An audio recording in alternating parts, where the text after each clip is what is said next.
Sabe, queridos, uma das definições do Espírito Santo, lá em João, quando fala que o Espírito Santo veio sobre Jesus, João diz que o Espírito Santo veio em forma corpórea de pomba, ou seja, uma das definições do Espírito Santo, a representação, uma tipologia dele é como uma pomba que vem sobre. E eu não sei se você, em algum momento, se aproximou bruscamente de uma pomba. Quando você se aproxima bruscamente, logo ela voa. É ou não é verdade? Então, se assente calmamente. Não se distraia. Para que a presença do Espírito Santo, ela não seja dissipada por uma distração. Nós precisamos respeitar e reverenciar a presença do Espírito Santo. Amém, queridos? Nós somos uma igreja que crê no Espírito Santo. Nós cremos nos dons espirituais. Nós cremos na atmosfera do Espírito Santo. Sabe por quê? Porque o Espírito Santo e a palavra é capaz de fazer em 1 minuto o que na minha vida inteira de ministério eu seria capaz de fazer. E é por isso é tão importante a gente reverenciar a presença do Espírito Santo. E reconhecer que a presença de Deus está aqui. O mover do Espírito está aqui. E se você ficar maleável, vulnerável, se prepare para ser tocado. E quando a glória de Deus toca a sua vida, a sua vida é mudada, é transformada. Algo acontece. Amém? Aleluia. Muito obrigado, queridos. Eu queria que você ficasse aí. Fica aí, rapaz. Amém? Fica aí. Sabe, Vanderlei, né, um dos nossos pastores em treinamento, falou algo bem interessante hoje, que quando ele estava tomando banho, graças a Deus porque ele toma banho, né? Todo dia. Ele disse que o Senhor falou com ele, que ele estava se preparando para ver a sua família. Que bênção, né, gente? E nós estamos aqui como uma reunião de família mesmo. E eu sei que numa reunião de família é um momento onde nós podemos tratar algumas coisas que nós não trataríamos se não fosse em família. E nós vamos tratar algumas coisas aqui nessa noite. Amém? Sabe, queridos, eu creio firmemente no meu coração que nessa noite o Senhor ele vai moldar algumas áreas da nossa vida por meio da sua palavra. Porque a palavra é como água que amolece o barro. Amém? Então nós vamos ficar molinhos para o agir de Deus. E eu não sei se você já viu um vídeo, uma foto de um oleiro fazendo um vaso, mas ele põe uma mão por dentro e uma mão por fora, é ou não é verdade? E ele vai moldando. Então se prepare que nessa noite o Senhor vai colocar a mão dele dentro de você e ajustar algumas coisas, para que você fique no padrão que ele deseja. Nem sempre o padrão que você deseja é o padrão que Deus deseja. Mas a melhor escolha é deixar que Deus nos molde segundo o padrão que Ele deseja. Amém? Para que sejamos vasos de honra para o Senhor, habilitados para toda boa obra. Amém? Eu sei que nessa noite o Senhor ele vai tratar algumas coisas e com leveza, sem julgo, sem peso. E eu sei que nós vamos sair daqui tão melhores, queridos. Fique com o seu coração aberto, com expectativa do que Deus vai fazer, porque nós sairemos daqui muito melhores do que quando entramos. A unção, ela quebra todo jugo, ela tira todo peso, ela nos deixa livre, porque onde o Espírito de Deus está, aí a liberdade, né? E o Espírito de Deus, ele está dentro de nós, há uma liberdade por dentro, amém? E as pessoas não entendem isso. Existe liberdade dentro de nós, e essa liberdade que está dentro de nós, ela contagia quem está ao nosso redor, amém? Ser gerada pela presença do Espírito Santo em nós. Mas estamos numa reunião de família, de fato, e uma das definições de igreja, né, é essa, somos a família de Deus aqui nessa terra. Existem alguns pensamentos que são errados e até mesmo ensinados por aí, de que eu sou a igreja. Quem já ouviu isso? Quem já ouviu isso? Eu sou a igreja. E quantos sabem que isso não é bíblico? Você não é a igreja. Esse prédio não é a igreja. Esse prédio é um prédio que era um bailão e virou igreja. Aonde abundou o pecado, superabundou a graça. Amém? Mas o prédio não é a igreja. É onde a igreja se reúne. Nós somos a igreja. Não é um indivíduo que forma a igreja, mas A palavra eclésia, que define igreja, significa reunião de santos ou ajuntamento de santos. Ou seja, nós estamos aqui num ajuntamento santo para tratar de coisas santas. Amém? Isto é igreja. Quando nós nos reunimos como família da fé, como família de Deus, nós experimentamos o que de fato é ser igreja. Mas existem outras definições do que é ser igreja e a Bíblia mesmo aponta para isso. E uma das definições de igreja, na verdade, uma das simbologias de igreja, ela é também chamada de o exército do Senhor, a noiva do Cordeiro. A igreja é a noiva do Cordeiro, amém? Mas ela é tão delicada como uma noiva, mas ela também é tão forte quanto um exército, amém? E uma das definições de igreja, na verdade, uma das tipologias do que é ser igreja é comparado a um exército, porque o exército de fato, ele tem poder, ele invade o território inimigo, ele conquista território, e este é o papel da igreja, conquistar o território inimigo que está lá fora. Amém? Nosso papel como igreja, quer dizer, ir lá fora, onde os perdidos estão, amém? É salvar aquele que está perdido, aquele que está em trevas, e a Bíblia diz que as portas do inferno, elas não prevalecerão contra a igreja do Senhor, porque a igreja do Senhor, ela é o exército do Senhor nessa terra, amém? Agora, veja bem, se a igreja ela é comparada a um exército, eu nunca vi um exército formado de uma única pessoa. Não é? Nós temos aqui, o Jonatas está aí? Tá não, né? O Jonatas tem mais, aí, né? Nosso querido baterista Adriel, né? Você é milico? Quem não sabe o que é milico, soldado, né? Na minha época eu chamava de milico, não sei se ainda é hoje, né? Pasme, mas eu já fui soldado, gente, com todo esse tamanho, né? E eu era o penúltimo da fila, não era o último, isso me alegra muito, né? Mas um exército não é formado de uma única pessoa. É formado de um grupo de pessoas, de um ajuntamento de pessoas, né?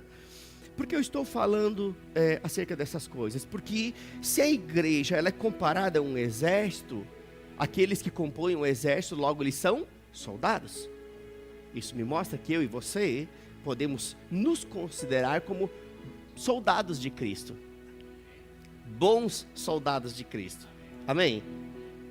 A Bíblia, ela fala isso, ela explica acerca dessas coisas e ela se reporta aos crentes como bons soldados de Cristo. Olha só, queridos, veja como Paulo, ele trata com Timóteo. Timóteo era o filho da fé, né? Paulo tratava ele como filho, e instruía ele como filho, e corrigia ele como filho, e cuidava dele como filho. Ele não era um filho de fato, mas era um filho espiritual, assim como você que está aqui hoje, você não deixa de ser um filho espiritual de quem está conduzindo a igreja, né? E Paulo tratava Timóteo exortando, cuidando, tratando, e ele trata justamente usando essa figura de linguagem. Abra sua Bíblia comigo em 2 Timóteo capítulo 2.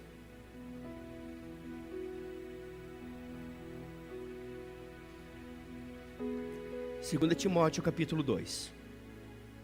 Não sei se você sabe, mas um bom exército ele precisa ter um bom treinamento. Amém? Então nós vamos ser treinados em algumas coisas aqui nessa noite, para que possamos ser mais efetivos e ter êxito e obter resultados na nossa vida como indivíduo, mas também como igreja, como família. Amém? 2 Timóteo capítulo 2, versículo 3 e 4. Diz o seguinte, é Paulo falando a Timóteo, e diz assim: sofre comigo. Diga, sofre comigo. Faltou convicção, gente. Diga, sofre comigo. Engraçado que dificilmente os pregadores falam sobre isso, né? Ninguém quer falar que ser um soldado muitas vezes é ter sofrimento. E sabia que uma vida cristã muitas vezes te conduz a passar por sofrimentos? Mas também uma vida cristã genuína, mesmo que você passe por sofrimentos, o sofrimento não é um lugar de você construir sua tenda e morar lá. Você passa por lá, porque você é conduzido à vitória. Porque Deus sempre te conduz em triunfo por meio de Jesus Cristo. Mas isso não significa que não há sofrimentos. E o texto deixa claro, Paulo instruindo a Timóteo: ei, meu filho, sofre comigo. Sabe, queridos, eu como pastor dessa igreja, né, eu estou aqui em contato com muitas pessoas, mas nem todos sofrem comigo. Alguns, eles desfrutam comigo. Vêm para o culto, desfrutam da palavra e vão para suas casas. Outros, eles pagam um preço maior e decidem, não, pastor, eu vou sofrer com você, eu vou pagar o preço, eu vou pagar o preço orando, eu vou pagar o preço servindo, eu vou pagar o preço contribuindo, eu vou sofrer com você. Amém? Os amém diminuem um pouquinho nessas horas, né? Mas não estou nem aí, gente. Eu estou leve para falar aquilo que o Senhor colocou no meu coração. Amém? E o apóstolo Paulo falando a Timóteo, ele diz, sofre comigo como um bom soldado. Diga, bom soldado. Não é como qualquer soldado. Sabe, queridos, apesar de eu ser pequeno, eu era um bom soldado. E eu fui convidado para fazer parte de um pelotão de elite no exército, que era o Pelopes. Tem aqui também? Fui convidado, penso que mesmo, cabe de todos os tamanhos, né? E fui convidado, um pelotão de elite, porque eu era um bom soldado. E Paulo lhe diz, ei, sofre comigo, não como qualquer soldado, mas como um bom soldado de Cristo Jesus. E então ele continua e ele diz, nenhum soldado em serviço, é interessante que ele retrata e ele diz em serviço, porque tem alguns que eles são soldados, mas não estão em serviço. Ele diz o seguinte, nenhum soldado em serviço ou na ativa se embaraça, em outra versão diz, se envolve com os negócios desta vida ou deste mundo, a fim de agradar aquele que o alistou para a guerra. Ou seja, nenhum bom soldado que está na ativa, ele vai se envolver com coisas que podem roubar dele aquilo que é prioridade, porque ele foi chamado para atuar em uma guerra, e ele foi chamado para fazer aquilo de forma excelente. E então ele não se envolve com as coisas desse mundo com o propósito de agradar aquele que o alistou. Ou seja, o seu alistamento não veio do seu pastor, veio do alto. Amém? Somos a igreja, que também é comparada a um exército. Ou seja, você é comparado a um soldado, e o seu alistamento é um alistamento divino. Amém? E você tem alguém que você deve agradar, que vai muito mais além do que o seu pastor. Você precisa agradar aquele que está assentado num alto e sublime trono, cujos olhos percorrem toda a terra. Amém? Nosso papel é agradá-lo. Sabe, queridos, Paulo aqui, ele está fazendo uma analogia, usando justamente um soldado aqui, né, de um exército como exemplo. E ele diz, sofre comigo como um bom soldado. Na verdade, o que ele está dizendo aqui, queridos, ele está fazendo uma analogia, e o que ele está dizendo aqui é que um crente, ele também sofre, ele também passa por aflições e também passa por dificuldades. Você sabia disso? Crente sofre, passa por aflições e tem dificuldade. Ei, quando você aceita Jesus e se torna um crente em Jesus, isso não te dá um atestado de imunidade de problema, mas te dá a certeza de que você pode superar qualquer problema. Amém? Então, o que Paulo está dizendo é isso aqui. Olha só, um crente, ele sofre, ele passa por aflições, ele passa por dificuldades, porém, um crente, um bom soldado de Cristo, ele enfrenta essas situações de outra forma, não como um soldado covarde, que muitas vezes está desertando, correndo da raia, na primeira pressão. Um bom soldado, ele enfrenta aquela situação, crendo que ele tem o poder suficiente para superar aquela situação. E sabe de uma coisa, queridos? O poder que opera na sua vida é o mesmo poder que ressuscitou Jesus de entre os mortos. Aleluia! Não é qualquer poder. Amém, queridos? Agora, veja bem. Aqui ele diz como bom soldado de Cristo. E eu fui estudar um pouquinho o que significa isso bom. Porque uma pessoa boazinha muitas vezes é considerada uma pessoa que não fala muito alto, ela não é áspera. O fulano é bonzinho. Mas aqui, a conotação é outra, a definição é outra aqui. Um bom soldado, a definição aqui significa um homem, um crente que é honrado, um crente que é nobre e que é aprovado. Olha só, um crente que é nobre, quantos nobres temos aqui? A sua linhagem é nobre. Você sabia disso? Isaías 32:8 diz o seguinte, que o nobre projeta coisas nobres e pela sua nobreza ele vai prevalecer. E sabe que esse versículo tem norteado a minha vida? E algumas pessoas que têm vindo aqui têm visto como a gente conduz as coisas aqui, de uma forma organizada, de uma forma excelente. E o excelente não significa o mais caro, é o melhor que você pode fazer com aquilo que você tem. Isso é ser excelente. Nós temos uma linhagem nobre, porque nosso pai é nobre. Amém? Então, queridos, aqui um bom soldado significa alguém que é nobre, alguém que é honrado e alguém que é aprovado. A minha pergunta é, não responda por favor, mas será que você tem sido aprovado? Porque se não tem sido, né, fique tranquilo, hoje você vai aprender o caminho da roça para a aprovação. Porque o desejo de Deus é que nós subamos de nível, que nós não fiquemos repetindo as provas várias vezes porque somos reprovados. Sabe, queridos, um bom soldado, de fato, ele não vai desertar no momento de pressão. Agora, veja bem, entenda que aqui Paulo está fazendo uma analogia, usando um soldado para falar da vida de um crente. Ou seja, da mesma forma, um bom crente, nós estamos falando de um bom soldado, que a definição é um bom crente. Da mesma forma, um bom crente, ele não vai desertar da sua fé, na hora que a pressão aparecer, ou na hora que a tentação aparecer, ou até mesmo na hora que a solução aparecer. Deixa eu me explicar isso para você. Um bom crente, ou um bom soldado de Cristo, ele não vai correr da raia no momento de pressão. Sabe o que é a pressão muitas vezes? Muitas vezes a pressão ela é financeira, muitas vezes a pressão é emocional, muitas vezes a pressão é ministerial, muitas vezes a pressão é dentro do contexto familiar.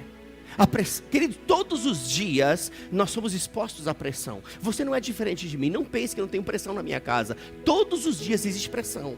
Eu não sou diferente de você. Mas um bom crente, ele não recua porque tem pressão. Amém, queridos?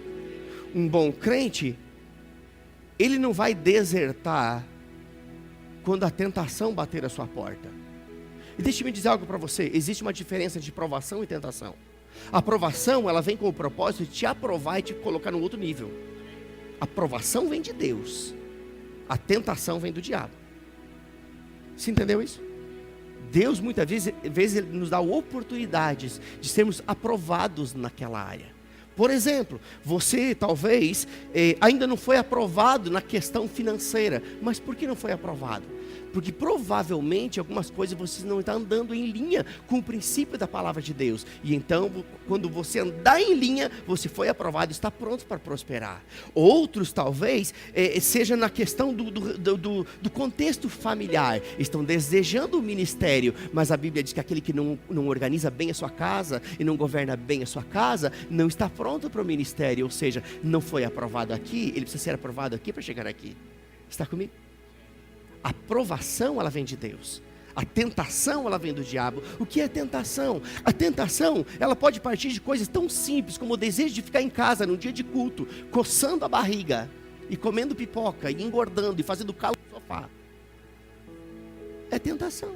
Tentando roubar de você uma palavra que podia mudar a sua vida. Queridos, uma palavra dita ao tempo certo, recebida no coração, ela pode mudar a história da vida de uma pessoa. Foi comigo assim. Amém?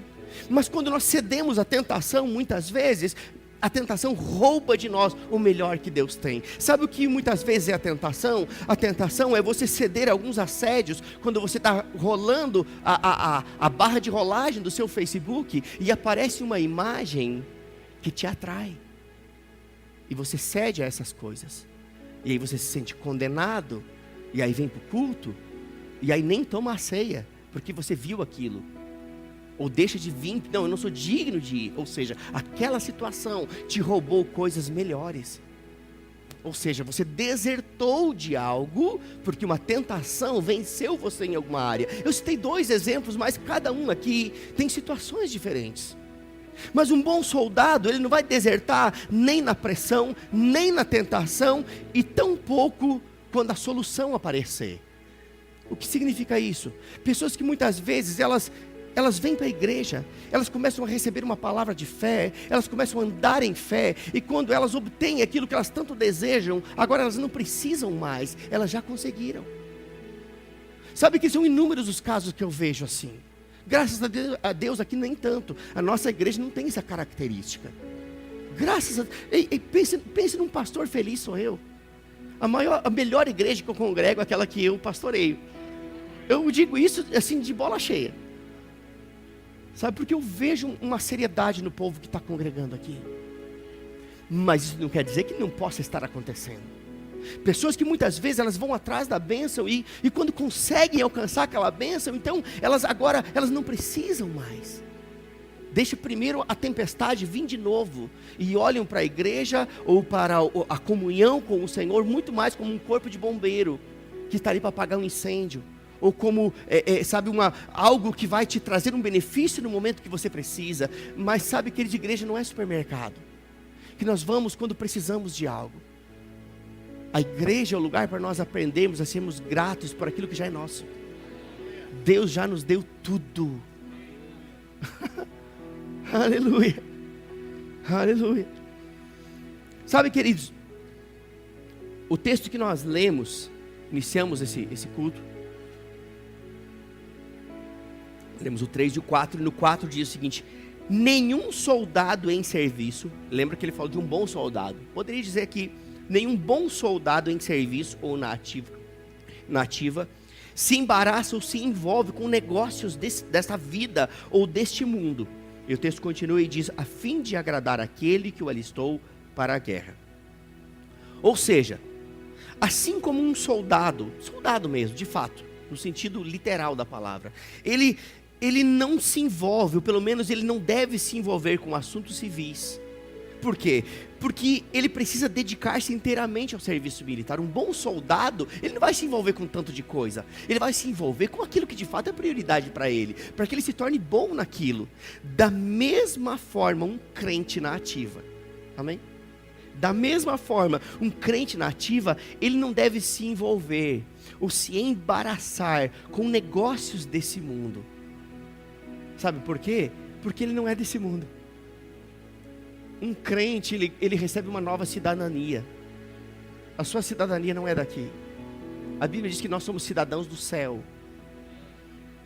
Ei, você não é daqui. É por isso que crente é estranho. Gente, pense num povo esquisito, é crente. Crente é esquisito mesmo. Esse povo tudo esquisito. Eles têm razão, nós somos esquisitos. Porque nós não somos daqui. Nós estamos aqui, estamos. Vivemos com os pés na terra, mas a nossa cabeça está no céu. Porque lá é a nossa pátria. Amém? Então nós não vamos nos embaraçar com as coisas desse mundo. Nós não vamos nos envolver com as coisas desse mundo a ponto de nós considerarmos mais importante as coisas desse mundo do que as coisas que são de fato da nossa pátria. Amém? Aleluia. Agora, veja bem.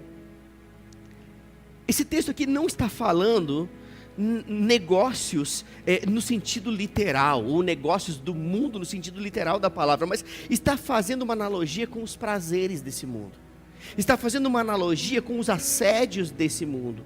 A palavra usada aqui para envolver-se, em uma outra versão, ela é usada também a palavra embaraçar-se. E eu não sei quanto a você, mas eu me lembro que quando eu era criança pequena, quando eu era criança, de pequeno eu continuo. Então, quando eu era criança, a minha mãe tricotava. Ela tricotava. E eu me lembro que nós tínhamos um gato. E quando ela bobeava, o gato pegava o novelo de lã e fazia uma bagunça. E quem tinha que desfazer a bagunça não era ela. Era eu. E eu ficava horas ali, desfazendo a bagunça do gato, desenosando o velo de lã. E eu perdi um tempo que eu podia estar brincando, eu era uma criança, eu podia estar fazendo tantas outras coisas, mas eu tinha que estar ali, desembaraçando, perdendo tempo. Eu não sei se você está entendendo o que eu estou querendo dizer. Quando nós nos envolvemos ou nos embaraçamos com as coisas desse mundo, isso vai atrasar a sua vida. Você vai perder um tempo desembaraçando questões que envolvem mentira, questões que envolvem pornografia virtual, questões que envolvem muitas vezes uma intenção errada, manipulação, eu não sei, coisas que esse mundo oferece. Quando nós nos envolvemos com essas coisas, você pode ter certeza, você não vai se mover a lugar algum. Deus não vai te tirar desse lugar, até que você se desembarace. Você tem que estar leve, para chegar onde Deus quer que você chegue. Amém, queridos? Então ceder aos apelos desse mundo, aos prazeres desse mundo, aos assédios desse mundo, é se deixar ser embaraçado, enlaçado. E uma pessoa enlaçada, ela fica amarrada. E muitos dizem, está amarrado pelo diabo. Não, você deixou o diabo amarrar. Quando eu digo você, não é você, você entende? É só uma força de expressão aqui. Mas pessoas que se deixam embaraçar, quem está dando voltas nela com o embaraço é o próprio Satanás. Enrolando, amarrando, manietando. Mas porque algo foi aberto, uma legalidade foi dada. E sabe, queridos, nós estamos crescendo, estamos. Eu não sei se você percebeu, a nossa galeria domingo, vamos inaugurá-la, gente. Que bênção, domingo já vai estar prontinha. E ano que vem nós vamos entrar com o auditório inteiro aqui, vamos derrubar essa parede. Estamos crescendo, amém? Mas nós não queremos inchar. Tudo que incha, desincha. Nós queremos crescer de forma saudável. E para crescer de forma saudável, nós precisamos crescer com saúde. E para crescer com saúde, nós precisamos tomar remédio e vacina. Melhor é vacina do que remédio. Porque a vacina é preventiva. O remédio vem para curar, tratar. Então, para uns é vacina e para outros é remédio hoje. Amém? Receba aí como você achar que deve ser.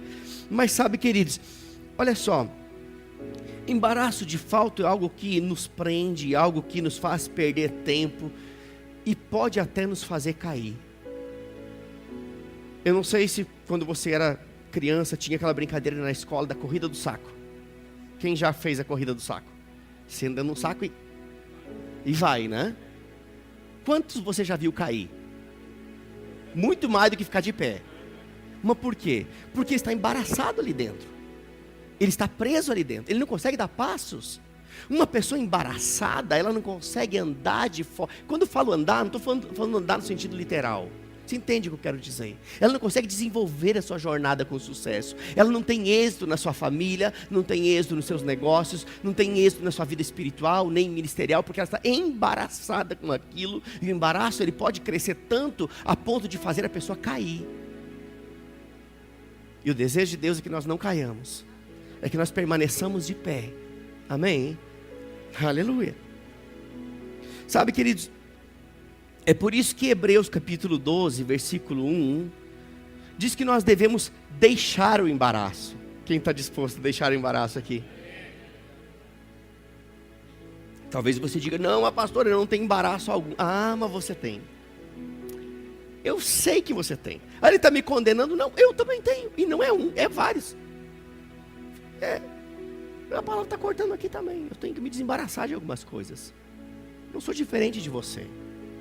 Todos nós em alguma área precisamos nos desembaraçar de algo. E é por isso que Hebreus 12, 1 diz que nós devemos deixar o embaraço e o pecado, porque é o pecado que abre a porta para o embaraço. Devemos deixar o embaraço e o pecado que tão de perto nos assedia. A Bíblia não errou quando diz que essas coisas elas nos assediam de perto. Sabe, queridos, muitas vezes Satanás ele vem com uma baforada no nosso ouvido, tão de perto, sutil, assediando. É como um assédio de um caba safado que está querendo assediar a secretária. Ele chega sorrateiramente, assediando, com sutileza. E quando vê, enredou. E quando vê, o problema aconteceu. Quando vê, já caiu. O pecado, ele faz isso. Ele assedia de perto.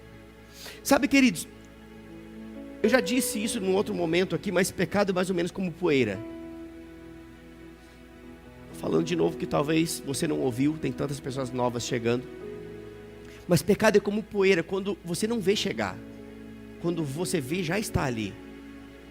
E se você não estiver constantemente limpando, vai acumular. E vai obstruir a sua visão. Vai tirar o brilho. Então aqui esse texto é claro e diz que nós devemos nos desvencilhar de todo embaraço, deixar de lado todo o pecado que tão de perto nos assedia, e assim podemos correr a carreira que nos está proposta. Ninguém pode correr embaraçado. O texto começa dizendo, deixa o embaraço, deixa o pecado, porque se você deixar, você vai correr. Sabe o que eu estou querendo dizer com isso? que tem pessoas que talvez podiam estar quilômetros na frente, em todas as áreas da sua vida, seja profissional, ministerial, enfim, mas estão como quem está dentro de um saco, dando pulinhos, enquanto você devia estar correndo. Amém? Esse é o tempo de você achar a ponta e começar a desfazer, e daqui a pouco você vai estar correndo. Sabe, queridos, o meu desejo como pastor dessa igreja é que você seja melhor do que eu. Eu quero levantar pessoas que assumam esse lugar, queridos. Eu quero levantar pessoas que possam fazer muito além daquilo que eu tenho feito. E eu falo isso com toda a sinceridade do meu coração. Esse lugar não é meu. Essa igreja não é minha. Essa igreja é de Jesus. Agora ela só vai crescer se pessoas com o coração reto serem levantadas. E sabe onde elas estão? Aí. Estão aí. Talvez o que tem que acontecer é só desvencilhar um pouco, desembaraçar um pouco, e então você vai começar a correr, e eu vou ver você correndo, eu vou me alegrar, e eu vou dizer, meu Deus, que coisa gloriosa. Amém. Aleluia. Sabe, queridos, quando eu olho para esse texto, o que será que Paulo está querendo falar ou se referir quando ele fala de embaraço? O texto que nós iniciamos lendo foi 2 Timóteo capítulo 2, versos 3 e 4. Nós não vamos lê-lo de novo, mas entenda algo, a Bíblia não foi escrita em capítulos e versículos, eram cartas. Você não escreve uma carta pontuando, ponto 1, ponto 2, você faz isso? Não, na verdade você nem escreve mais carta, hoje é e-mail, o zap, né? Mas antigamente era assim também. A Bíblia, né, principalmente o Novo Testamento, eles eram cartas. O Velho Testamento eram rolos, eram escritos, que não tinham nem capítulos e nem versículos, ou seja, era um assunto que estava sendo desenvolvido. Capítulos e versículos foram colocados muitos anos depois, para facilitar a nossa leitura. O que eu entendo com isso, que um assunto que começou a ser dito naquela carta, ele foi se desenrolando. Está comigo? Está comigo, gente? Por que eu estou falando isso? Porque o texto ele segue dentro do mesmo assunto. E lá em 2 Timóteo 2,16, perceba que é só um pouquinho à frente, diz o seguinte, ele está falando do mesmo assunto, está falando de coisas que causam embaraço na nossa vida. Diz o seguinte: mas evita as conversas vãs e profanas, porque os que delas usam passarão a impiedade ou a maldade ainda maior. O que ele está querendo dizer aqui é que conversas vãs, conversas inúteis, conversas profanas, elas são o primeiro passo para que a gente entre num ambiente de uma perdição maior, de uma maldade maior, de uma impiedade ainda maior. É o que esse texto está dizendo: evita as conversas vãs, as conversas profanas, porque os que delas usam, eles passarão, ou seja, eles mudarão de fase e entrarão numa maldade ainda maior. Sabe o que isso significa, queridos? Que você deve cuidar aquilo que sai da sua boca, com quem você fala, o tipo de conversa que você se envolve. A Bíblia diz que as más conversações, elas corrompem os bons costumes. Sabe o que é más conversações? São conversas que elas te levam a ter uma atitude. Más conversações, elas vão corromper algo. Sabe quando um arquivo do computador está corrompido? Pronto, ele não presta mais. Um dano foi causado ali. Existem pessoas, crentes, que se envolvem com más conversações a ponto de os bons costumes, as boas práticas, a vida cristã de um bom crente passa a ser corrompido por causa de más conversações. Corrompem bons costumes e se tornam práticas, conversações, elas vão acabar se tornando práticas erradas. E é por isso que a Bíblia diz: evita essas coisas. Sabe, queridos, Salmo capítulo 1 diz que nós não devemos nos assentar na roda dos escarnecedores. O que isso significa? Não está falando sentar no sentido literal, mas sentar na roda dos escarnecedores é muitas vezes você emprestar o seu ouvido E quem empresta o ouvido acaba emprestando a boca. Você está ligado nisso? Quem empresta o ouvido vai acabar emprestando a boca. Aqui está dizendo, não se assente na roda dos escarnecedores. Sabe por quê, queridos? Porque a palavra escarnecedores aqui significa zombadores, pessoas arrogantes. Ei, não perca tempo com pessoas arrogantes. Amém? Não perde seu tempo com pessoas arrogantes. Sabe por quê? Porque o orgulho, ele precede a ruína e a altivez a queda. E quem está andando na arrogância vai acabar caindo. E se você ceder a essas conversas, você vai poder correr o risco de cair junto com ela. Então, não faça isso. Não preste seus ouvidos para zombadores, pessoas arrogantes e pessoas com linguagem inapropriada. A Bíblia diz linguagem torpe. Sabe, queridos, o seu ouvido não é pinico. Amém? Ah, mas o que eu posso fazer? Eu estou no meu ambiente de trabalho, na hora do almoço. Pegue seu prato e vaze fora. Ah, mas eles vão achar que eu estou me isolando. Pronto, se eles acharem que você está se isolando, é o momento apropriado para você dizer que você não compactua com esse tipo de conversa. Você é luz. Querido, você é luz. E luz não se coloca embaixo da mesa, mas em cima da mesa. Aleluia. 2 Pedro, capítulo 1. Você pode abrir sua Bíblia aí.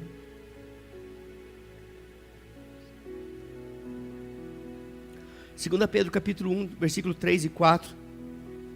Diz que Deus nos tornou participantes da sua natureza divina. Quantos sabem que Deus é divino? Mas Deus é tão divino que Ele não quis ficar divino sozinho e Ele me fez participante da sua divindade. É o que está dizendo aqui. O texto que nós vamos ler diz isso. Que Ele nos fez participantes da sua natureza divina. Para que por meio do conhecimento desse poder divino que opera nas nossas vidas, nós pudéssemos escapar da decadência, da destruição e da corrupção que há no mundo, que nos assedia de perto. Ou seja, quando eu descubro que a natureza de Deus foi colocada em mim, que o poder que ressuscitou Jesus de entre os mortos habita em mim, então eu posso escapar. Sabe de uma coisa? O diabo você enfrenta, mas os assédios desse mundo você escapa. Amém? Escapa. A Bíblia diz que nós devemos fugir da aparência do mal. Você enfrenta o diabo e foge da aparência do mal. Sabe o que é a aparência do mal? A aparência do mal muitas vezes é uma moça pegar carona com um moço numa noite. E eles são só amigos e não tem nada a ver. Mas alguém vai olhar, aparência do mal. Está entendendo? Foge dessas coisas. Olha só, acompanha comigo, versículo 3 e 4 diz o seguinte: visto como o seu divino poder nos tem dado tudo, diga tudo. Ei, não é parte, é tudo. Tudo o que diz respeito à vida e à piedade, pelo pleno conhecimento daquele que nos chamou por sua própria glória e virtude. Ou seja, quando é que nós usufruímos de tudo que Ele nos deu? Quando nós temos o pleno conhecimento. Conhecimento é importante. Conhecimento faz você saber o que lhe pertence. Amém? Verso 4 diz, pelas quais Ele nos tem dado as suas preciosas e grandíssimas promessas. Não é qualquer coisa. Para que por elas vos torneis participantes da natureza divina, havendo escapado da corrupção que pela concupiscência há no mundo.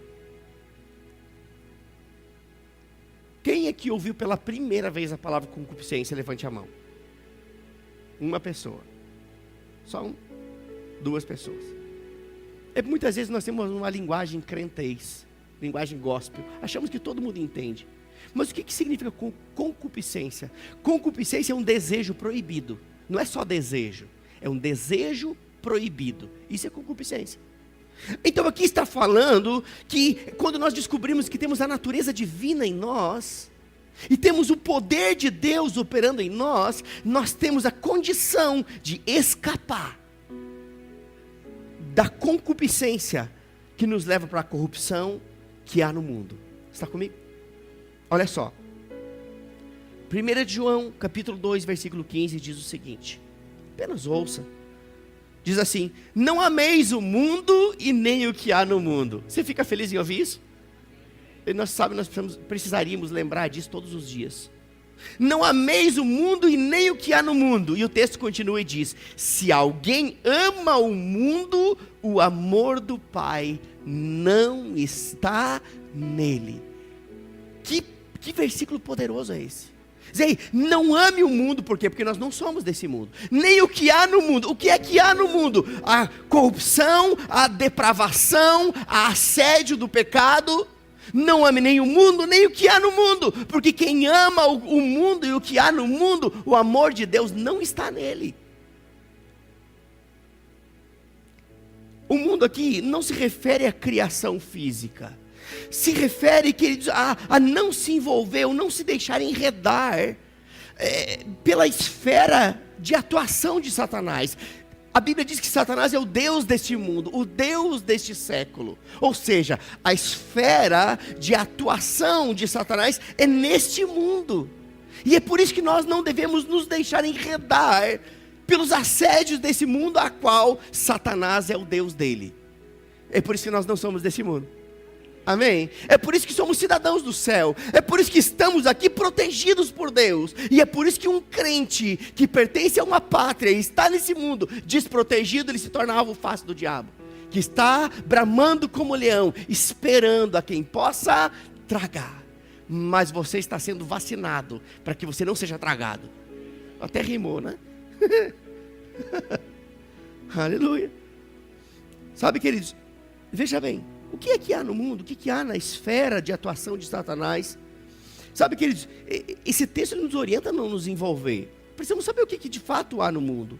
Então a sequência desse texto de 1 de João 5, de 1 de João 2,15, que eu acabei de ler aqui, que diz: não ameis o mundo e nem o que há no mundo, porque quem ama o mundo, o amor do Pai não está nele. A sequência, logo no versículo seguinte, diz o que há no mundo. Olha o que há no mundo. Diz o seguinte, 1 de João 2,16, diz assim: porque tudo que há no mundo, a concupiscência da carne. O que é que há no mundo?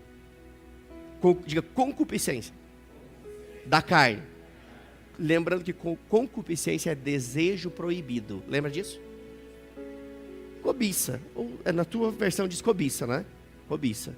Mas a concupiscência da carne é o desejo proibido da carne. Nem tudo que a sua carne deseja é lícito. Está comigo?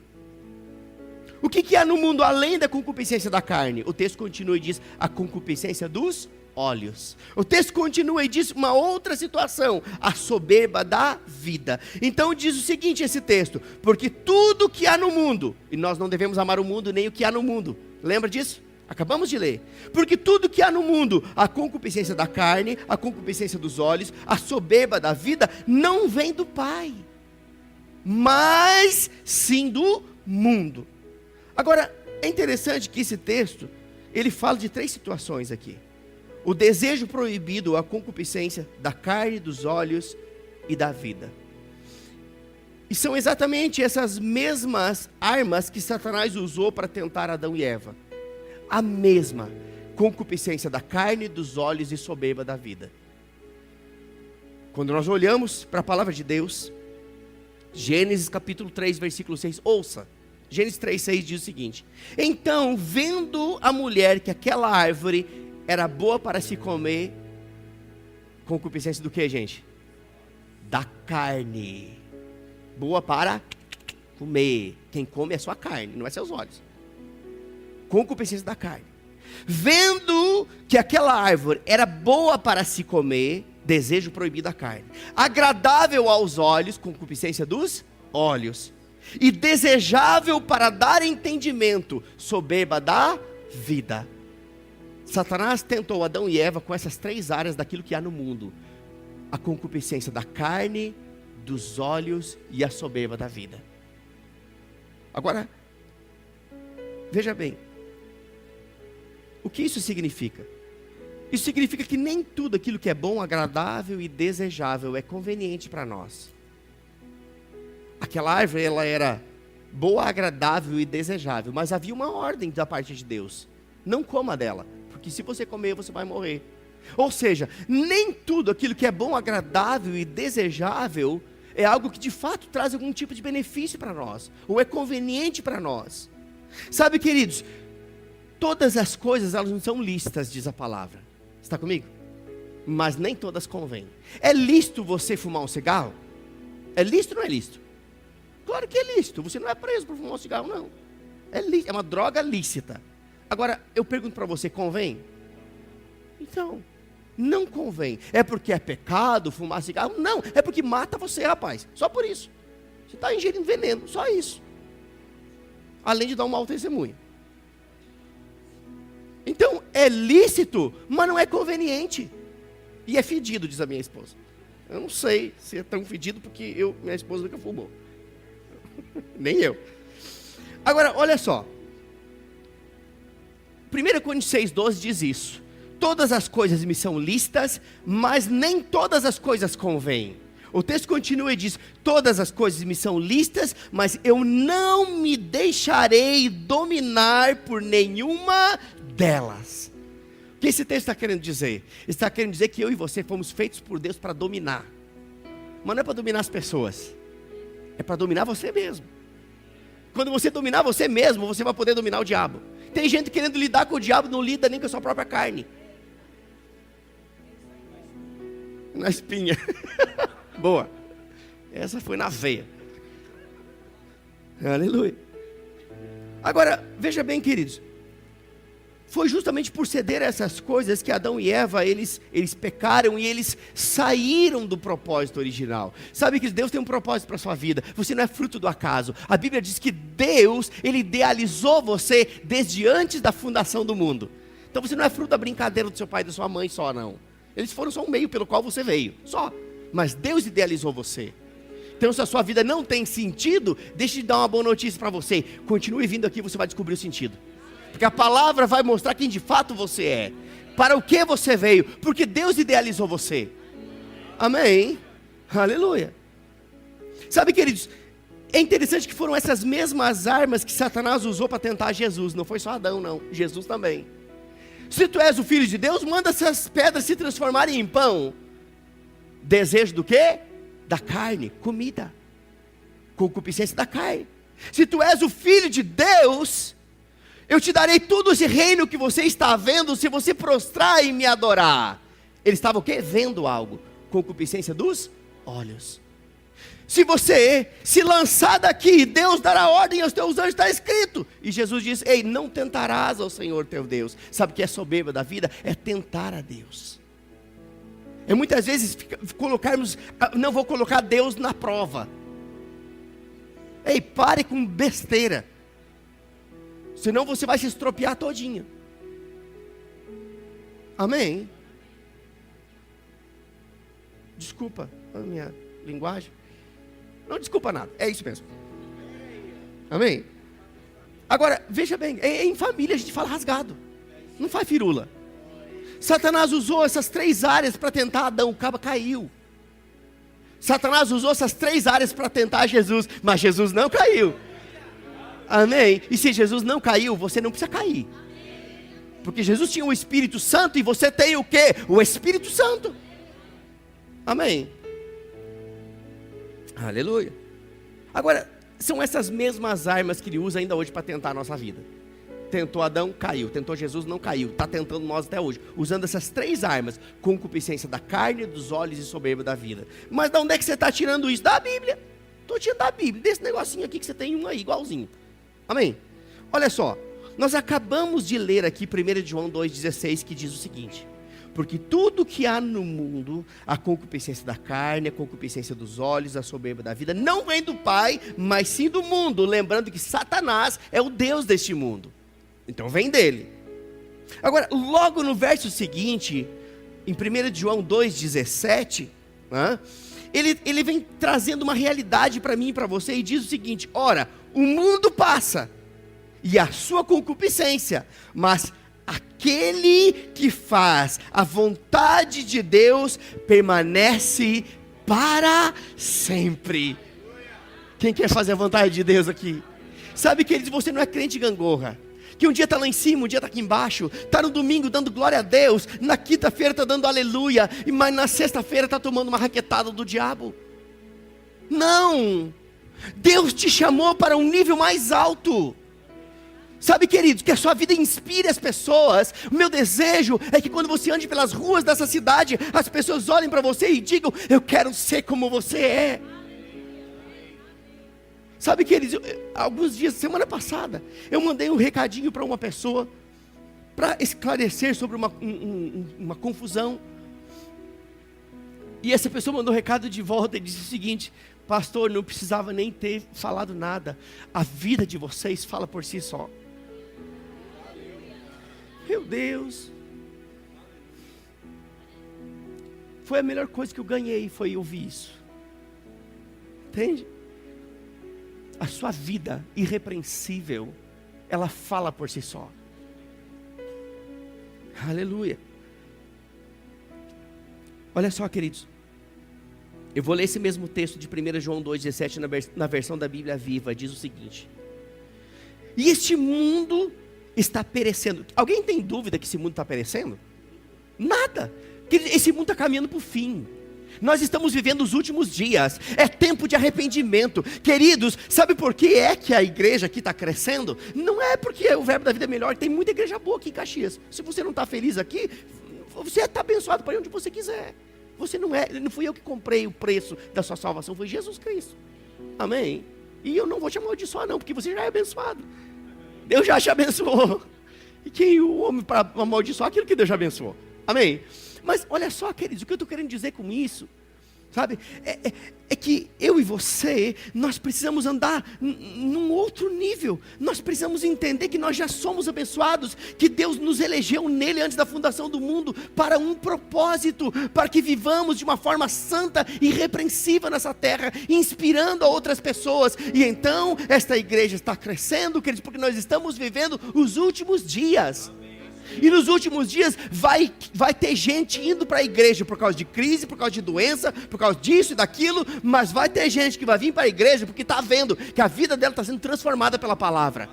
Ei, não espere a crise bater, não espere a doença bater na sua porta, não espere a casa começar a pegar fogo, porque a igreja não é bombeiro. Amém? É família, e família uns cuidam dos outros. Amém? Aleluia. A Bíblia Viva diz nesse texto: esse mundo está perecendo, e essas coisas más e proibidas, eu estou lendo a Bíblia na versão Viva, só isso. Lembra que concupiscência é desejo proibido. Então está dizendo aqui: este mundo está perecendo, e essas coisas más e proibidas perecerão com ele, mas todo aquele que perseverar em fazer a vontade de Deus, viverá para sempre. Meu Deus, que coisa gloriosa. Aleluia. Sabe, queridos, essas velhas práticas erradas e pecaminosas não fazem mais parte da nossa vida. Isso fazia parte da nossa vida antes, na nossa velha natureza caída, mas hoje nós somos participantes da natureza divina. Deus colocou o DNA dele dentro de nós. Existe uma natureza divina que opera em nós. A minha pergunta é: você falaria aquelas palavras, entenda, aquelas palavras, aquelas conversas, naquele ambiente, se Jesus estivesse do seu lado? Você entraria em alguns lugares se Jesus estivesse do seu lado? Você faria algumas coisas, xingaria alguém, cortaria alguém no trânsito, deixaria de pagar uma conta, se Jesus estivesse do seu lado? Eu vou dar uma boa notícia para você: ele não está do seu lado, ele está dentro de você. O Espírito de Cristo habita em nós. E sabe de uma coisa? Não tem nenhum irmão me olhando, eu posso fazer, eu estou longe do meu pastor. Mas você não está longe de Jesus, crente. Você vai me amando, a gente vai chegar no bom lugar. Amém? Eu não quero ser pastor de uma igreja doente, queridos. Eu olhei algo ontem e meu coração se contristou. E o Senhor falou comigo. Eu vi uma foto de algo.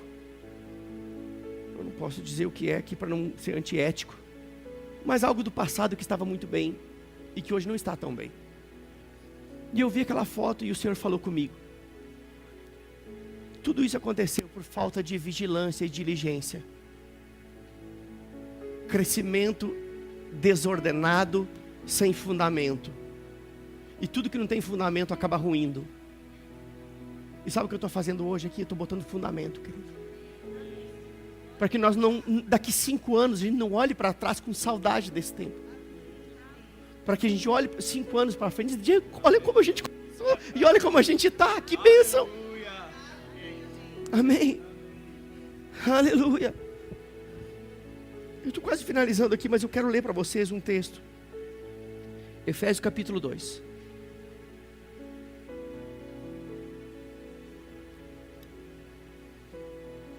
Efésios capítulo 2, versículo 1.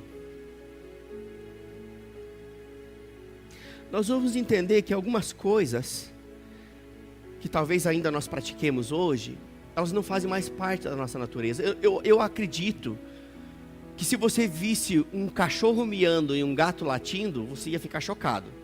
É ou não é verdade? Porque não faz parte da sua natureza. Você vê um gato latir, rapaz, é demônio. Você ia ficar chocado. Porque não faz parte da natureza. Você sabe o que isso significa? Que andar na prática de pecados não faz parte da nossa natureza. É como que Deus olhando para nós e ficando chocado. Eu não acredito. A minha natureza está nele, ele está fazendo isso. Olha o que diz aqui. Efésios capítulo 2, versículo 1. Até o 6 nós vamos ler. Acompanha aí na sua Bíblia. Diz assim: Ele nos vivificou, estando vós mortos nos vossos delitos e pecados. Sabe de uma coisa? Todo homem sem Deus é um homem morto. Ele pode estar vivo naturalmente, mas espiritualmente ele está morto. Um homem sem Deus, ele não tem sentido para a sua vida. É como um cachorro que corre atrás do rabo. Ele tenta tudo e não chega a lugar algum. É uma vida de insatisfação e um vazio por dentro. Por quê? Porque dentro dele há algo que só Deus completa. E ele não sabe o que é. Mas nós sabemos o que é, porque nós passamos por isso. Eu me lembro quando eu conheci Jesus. Eu tinha tudo, tinha uma esposa linda que continua melhor. O tempo vai passando, ela vai melhorando, né? Eu canto a música da Ana Diniz para ela, só vai melhorar e ela vai ficando melhor, né? Aleluia. Não é firula não. Gente, eu vou falar sério para vocês. Nós temos 25 anos de casado. A melhor fase da nossa vida a gente está vivendo agora. Não é firula. Não é firula. Hoje nós nos entendemos em todos os sentidos, até naqueles momentos, a gente sabe tudo. Não dá mais errado.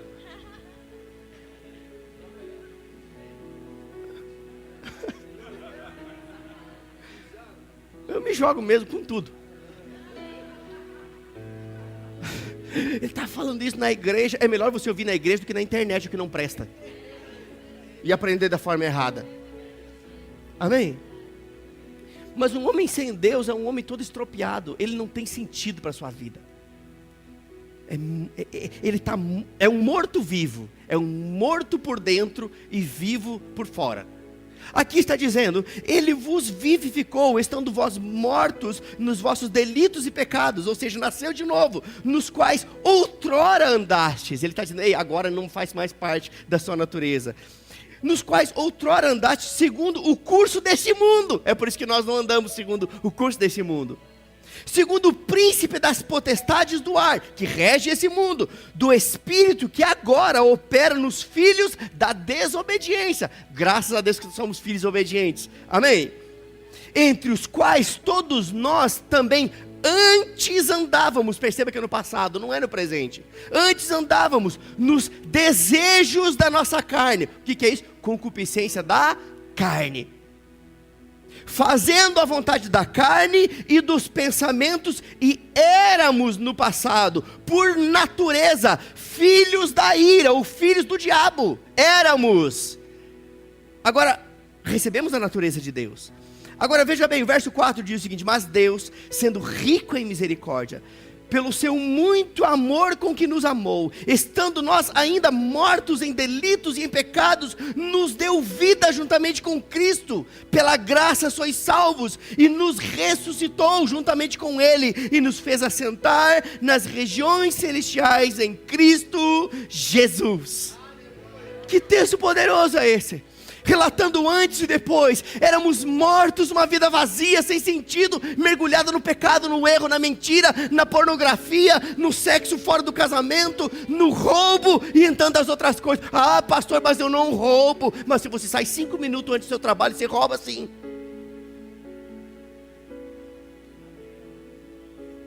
Porque aquele tempo não é mais seu. Você vendeu aquele tempo.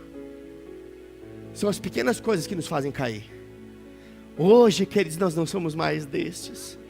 Nós temos a natureza divina em nós. E devemos andar à altura daquilo que cremos, à altura da fé que professamos. Queridos, não existe nada pior do que alguém descobrir que você é crente falcatrua. Aqui não tem isso. Amém. E vou dizer uma coisa: crente falcatrua não consegue permanecer aqui. Ou ele é transformado pela palavra, ou ele vaza fora. Porque aqui a gente não fica passando a mão em pecado, não. A gente não condena ninguém, porque cremos que o poder de Deus é suficiente para mudar a vida de qualquer pessoa. Mas se não está disposto a mudar, não vai suportar. Porque a igreja é uma reunião de santos e não de pecadores. Amém? Sabe o que é a boa notícia?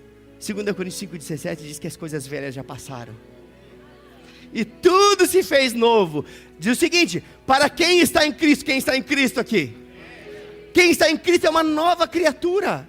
As coisas velhas ficaram para trás, as velhas práticas ficaram para trás, as mentiras, as falcatruas, as coisas erradas ficaram para trás, tudo se fez novo. E sabe o que a Bíblia diz? A Bíblia diz que tudo aquilo que era velho, que foi arrependido e foi perdoado, foi lançado no mar do esquecimento. Nem Deus lembra. Deus te deu uma nova vida para que Ele escreva uma nova história na sua vida. Amém? Livre de condenação. Aleluia. Fomos feitos de fato uma nova criatura. Agora, entenda algo, queridos. Ainda que nós estejamos nesse mundo, nós somos resgatados do império das trevas e transportados para o reino de Deus. Estamos nesse mundo, mas pertencemos a um reino. Pertencemos a um grupo seleto de pessoas que decidiu andar com Deus e andar na contramão do mundo. Que decidiu não andar mais envolvido com as coisas desse mundo. Quando eu digo coisas desse mundo, coisas erradas desse mundo. Por quê? Porque agora a vida dele está rendida ao Senhor Jesus, o Rei dos Reis, o Rei de justiça. Amém? Agora, veja bem, isso na verdade, ele é real na nossa vida. Fomos transportados, somos uma nova criatura, mas viver essa realidade é nossa responsabilidade.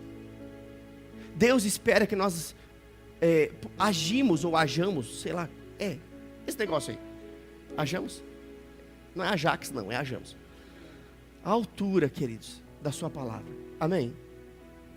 Olha só,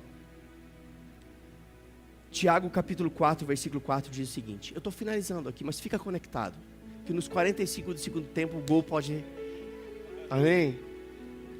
Tiago 4 diz o seguinte: que quem quer ser amigo do mundo, ele constitui-se a si mesmo inimigo de Deus. Pense num versículo sério esse. Quem deseja ser amigo do mundo, o que é ser amigo do mundo? Não está falando de algo natural, está falando daquilo que o mundo oferece. A concupiscência da carne, a concupiscência dos olhos, a soberba da vida. Tudo aquilo que faz cair, tudo aquilo que produz embaraço. Quem quer ser amigo do mundo, ele constitui-se a si mesmo inimigo de Deus. A minha pergunta é: alguém pode se dar bem sendo inimigo de Deus? É por isso que nós não amamos o mundo. É por isso que nós não somos amigos do mundo. Ei, nós estamos nesse mundo, mas esse mundo não é nosso amigo. Amém? Eu quero entender que esse silêncio na igreja é porque a palavra está entrando. Eu gostaria de estar falando sobre cura, sobre fé, sobre justiça. Você ia pular, rodopiar. E essa é uma grande bênção. Mas eu sei que nessa noite o Senhor está tratando coisas aqui, para que possamos crescer de forma saudável. Amém? Essa igreja vai respirar santidade. Amém? Uma igreja que respira o Espírito Santo, mas também respira santidade. Sabe por quê? Porque o Espírito, ele é santo. O sobrenome do Espírito não é o Espírito Santo. Qual é o sobrenome do Espírito Santo? Não, é a definição do que ele é, santo. E o Espírito Santo, ele não pode habitar em um ambiente sujo. Então essa igreja, ela vai respirar o Espírito Santo, porque vive em santidade. Amém? Aleluia. Sabe, queridos, existe um risco muito grande para aqueles que querem optar por voltar às velhas práticas. Sabe, existem muitos crentes que decidiram voltar às velhas práticas, mas essa não deve ser a nossa realidade. Eu quero que você abra sua Bíblia em 2 Pedro. 2 Pedro, capítulo 2.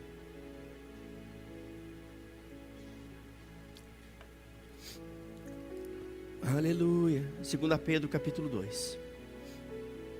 Se o pessoal da música quiser vir, pode vir calmamente, para não espantar a pomba. Amém? Talvez quem chegou depois não vai entender o que eu disse, mas a próxima vez você chega antes, aí você vai ouvir tudo. Você abriu em 2 Pedro, capítulo 2, versículo 20 e 22, diz o seguinte, acompanha comigo. Você abriu aí? Diz assim: porquanto se depois de terem escapado das corrupções do mundo pelo pleno conhecimento do Senhor. Ele vem falando aquilo que deu um tilt aqui, não deu? Voltou? Calma aí, gente, não espanta a pomba não. Amém? Segura a onda aí. Esse texto ele finaliza falando sobre tudo aquilo que a gente falou até agora.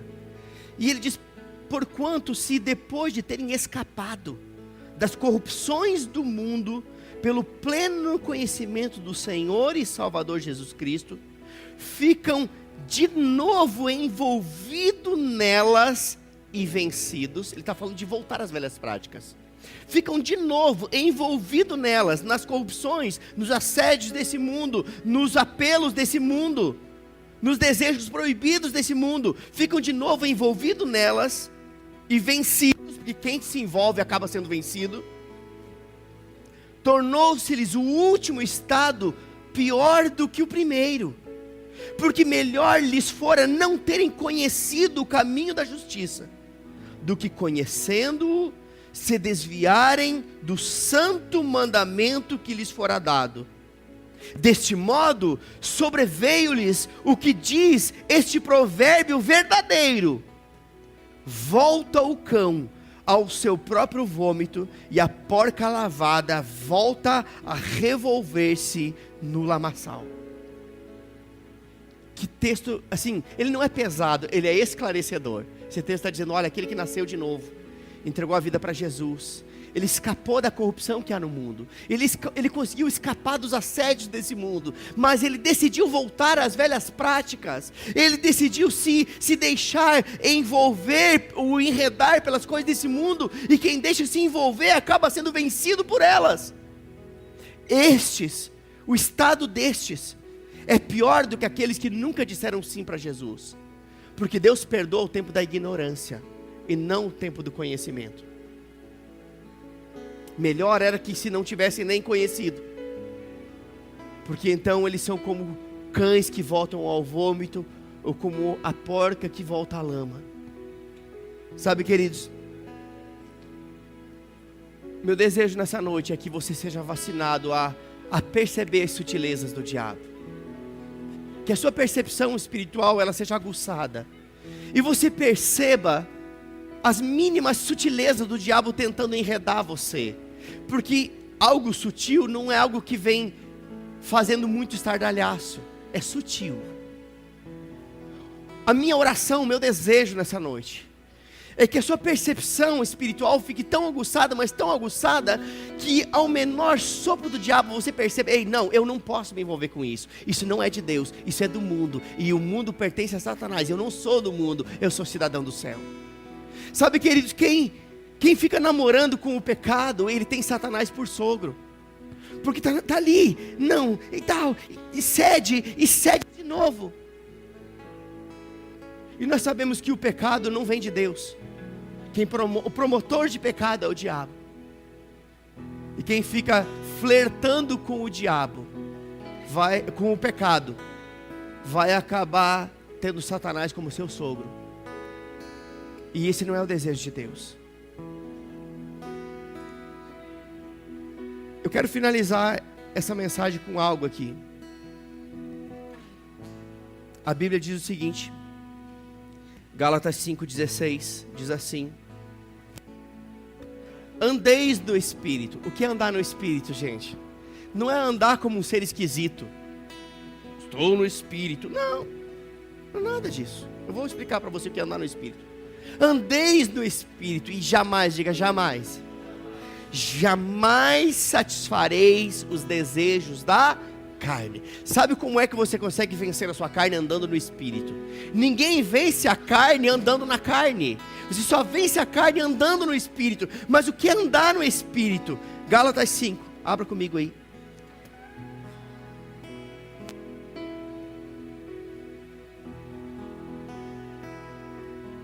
Puxa, você vai ter que me perdoar, eu me empolguei tanto que até passei do horário, mas já estou finalizando.